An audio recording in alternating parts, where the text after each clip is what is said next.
السلام علیکم ورحمۃ اللہ وبرکاتہ۔ اعوذ باللہ من الشیطان الرجیم، بسم اللہ الرحمن الرحیم۔ استغفار، عذاب سے حفاظت کی ڈھال۔ حضرت علی المرتضیٰ رضی اللہ تعالی عنہ ارشاد فرماتے ہیں،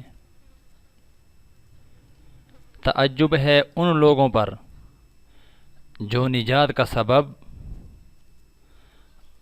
اپنے پاس رکھنے کے باوجود بھی ہلاک ہو جائیں۔ پوچھا گیا وہ سبب کیا ہے؟ حضرت علی المرتضیٰ رضی اللہ تعالی عنہ نے فرمایا، توبہ اور استغفار کرنا۔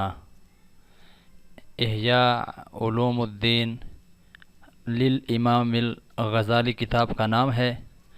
محترم سامعین، اللہ رب العزت نے ہم سب کو ایک میدان دیا ہے دین اسلام کے اندر کہ آپ جو بھی نیک عمل کریں گے، چاہے وہ کھجور کے دانے کے برابر بھی ہو، لیکن شرط اس کی یہ ہے کہ اخلاص کے ساتھ ہو اور اللہ رب العزت کی رضا کا سبب ہو، تو اللہ رب العزت احد پہاڑ سے بھی زیادہ اس کا ثواب عطا فرماتے ہیں۔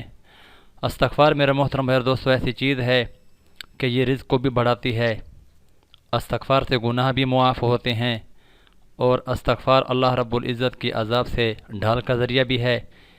اس پیغام کو زیادہ سے زیادہ شیئر کیجیے۔ اللہ رب العزت ہم سب کو کثرت سے استغفار کرنے کی توفیق عطا فرمائے۔